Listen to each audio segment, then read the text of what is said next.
$1.3 trillion is what social commerce has been in Asia this year alone. $1.3 trillion. That's a completely different ballgame than what we're doing here right now, right? Like last month, TikTok Shop was 700 million. We are just at the beginning of what this social commerce craze really is and why consumer behavior is going to change forever. That is a staggering number. $1.3 trillion is a staggering number. I had no idea that was the case.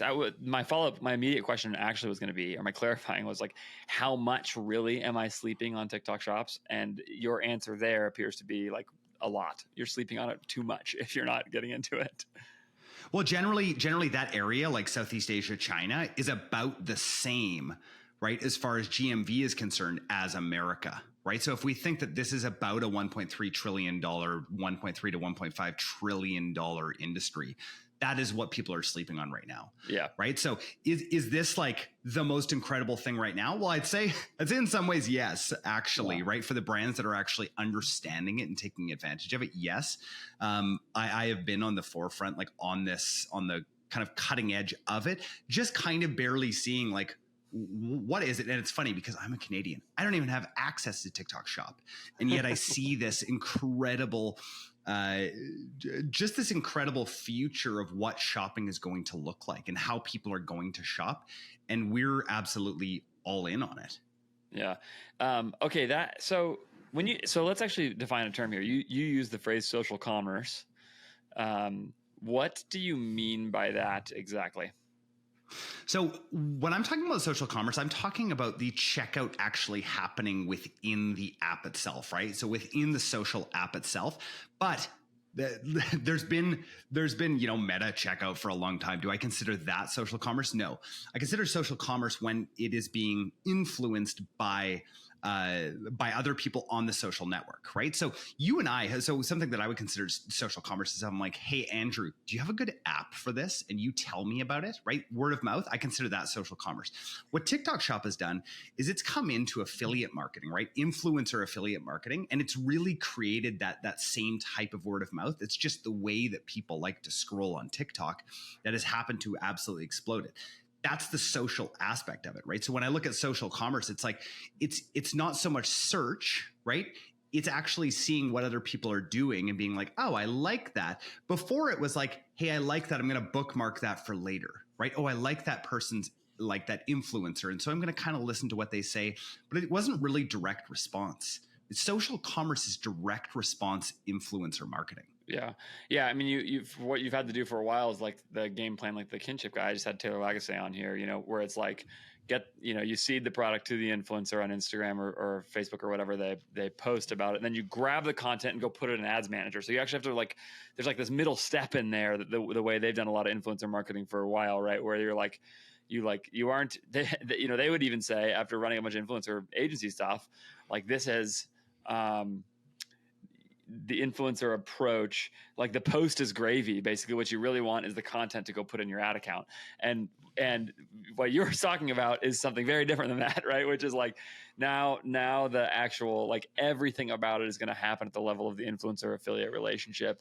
And that's not, I mean, I don't want to sound like that's breaking news. Like we've heard about TikTok Shops for a little while. And I was actually also talking with Taylor Holiday recently, for also an episode of the podcast. And I was talking about how there's this thing where for, 10 years, basically my entire time in e-commerce, there's this dynamic, which is that meta ads just rules the roost. Like you build your business on meta ads and, there's these outlier cases, Isaac Medeiros out there just getting endless YouTube views and whatever, right? There's some people. Isaac is amazing when it comes to YouTube. Like, have you had him on before? Like, yeah, a long time ago. It was one of my most popular episodes ever, actually. It's not even on YouTube because before I was even on YouTube, but like if you go back into my pod feeds, you can find it. It's actually great episodes. It was when he was doing Katana stuff and it was like 10 million in revenue, $0 in ad spend. And you're just like, what in the world? This is the most profitable business in the world. But But yeah, but like, but see, that's exactly it though. He's such an outlier.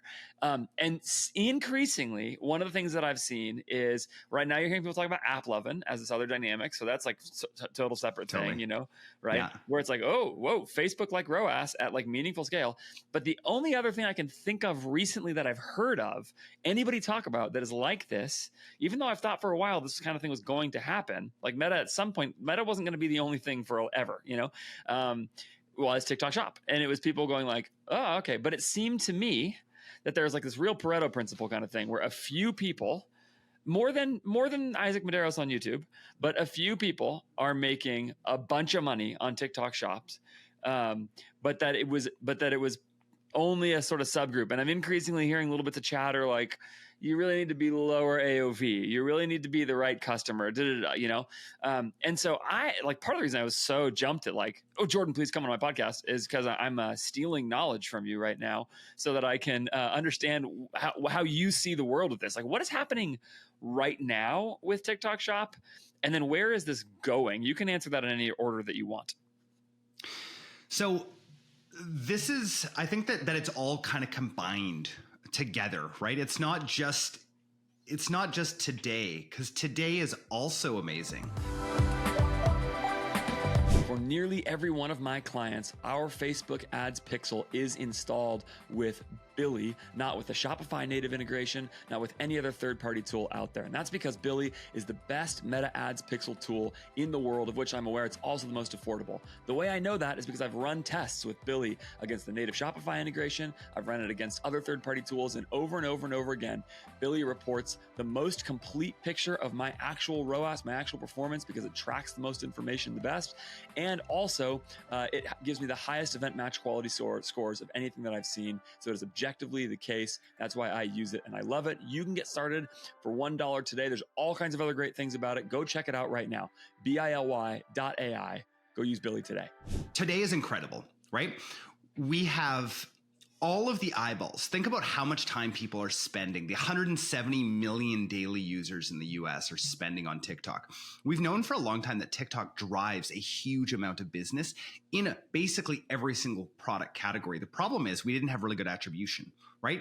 And we were relying, again, it's funny because I just had Max Blank, one of the founders of Triple Whale, on, and we're talking all about multi-touch attribution and this move to MMM, right? And this move to more of these bigger kind of models that are actually modeling out like, what exactly is pushing actual consumer behavior, right? And we found out that TikTok was actually one of those things that was, right? A lot of organic on TikTok and TikTok ads. Now, the problem was TikTok as a platform is so ridiculously good at keeping you on the platform that it's horrible for advertisers in a direct response way. We never saw anything meaningfully at scale like we did with Facebook, right? Facebook was really good at getting traffic to your site, knowing who to get there, and knowing who was going to convert at the time.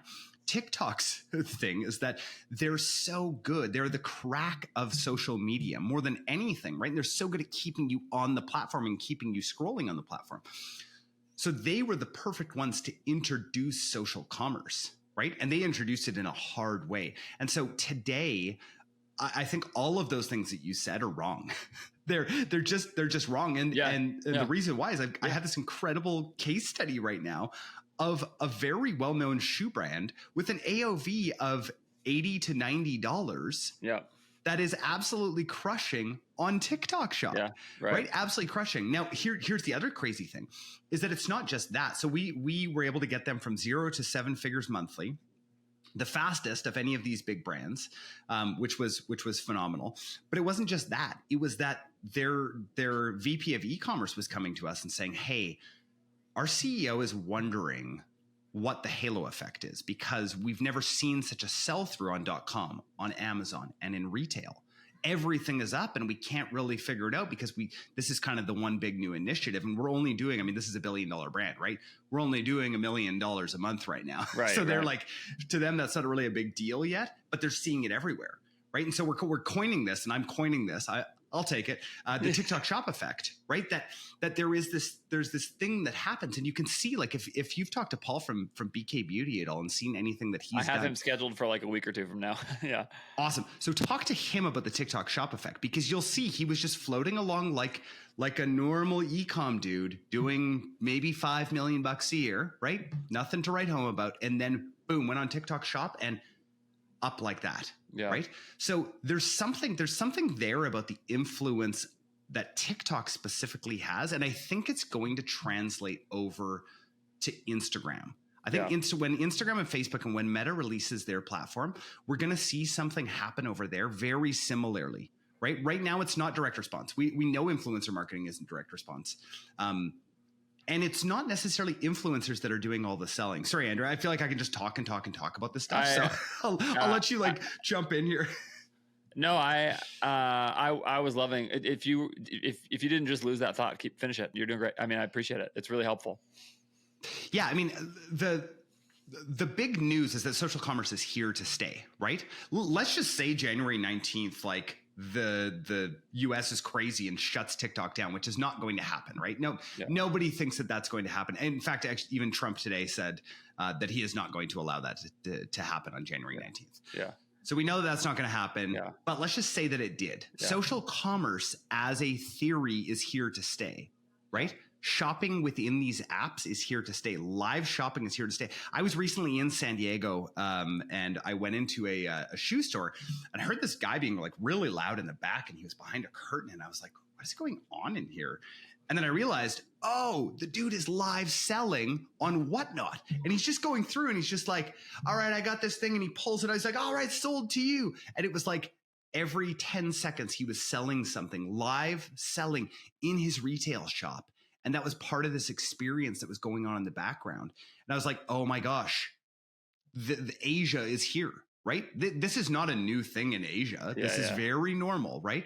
Think about it. We have one agency that I know of in all of North America that has live shopping capability for TikTok shop right now. It's Orca in LA. I was just chatting with them yesterday. I don't know of anybody else. Maybe there's like a few outliers out there. We do not have the infrastructure built for this yet, and yet it's coming. Right? We can see it's coming and it's here at the same time, right? It's one of those things where it's like, we're building all of our capabilities right now, knowing that social commerce is going to be the next big play.